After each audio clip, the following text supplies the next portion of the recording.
আজকে আবার কোন মতলব তোমার? খুশি কেন তো? একটা কথা কইতাম, কি কথা কইবা কও? তুমি কিস্তির টাকা 500 পেয়েছিল না?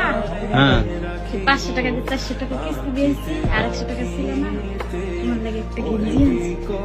আমার জন্য গেঞ্জি আনছো? হ্যাঁ, 120 টাকা নিছে না, 20 টাকা বাকি পেয়েছে আর 100 টাকা দিয়েছে। 20 টাকা তুমি যদি একটু যাইবা না? হ্যাঁ দিয়ে তুমি 100 টাকাতে আমার গেঞ্জি কিনছো? বিকেলে মাছ কিনা যেত না? মাজা কাটতে না খাইলে কি হবে? হ্যাঁ মাজা কাটতে না খাইলে কি হবে? কিছু হবো না। না, তুমি গেঞ্জি কিনে আনছো? খাই দাও তো। হ্যাঁ গায়ে দেবে? দেখবা? সাদা গেঞ্জি দেখো তো। আচ্ছা ভালো লাগছে তোমার? হ্যাঁ, ভাল লাগছে দেখে তো কিনে নিয়ে আইছি, নাইলে কিনতাম।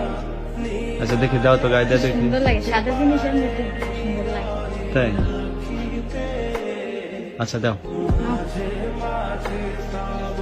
এই দেখছো, অনেক সুন্দর দেখা যাচ্ছে, কেমন দেখা যাচ্ছে? অনেক সুন্দর দেখা যাচ্ছে। সুন্দর দেখা যাচ্ছে। হ্যাঁ। তোমার কে কইছে আমার জন্য গেঞ্জি কিনছে? 100 টাকাতে মাছ কিনতাম, খাইতে পারতো না? মাছ খাওয়া দেখতেছে, দেখো তো গায়ে দিচ্ছে কি সুন্দর মানাইছে না?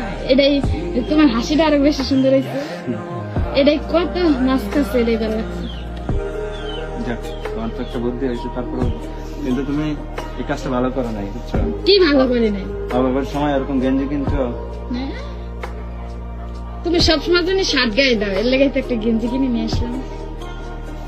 এখন শার্ট গায়ে দেওয়া বন্ধ, গেঞ্জি গায়ে দিতে হবে, হ্যাঁ?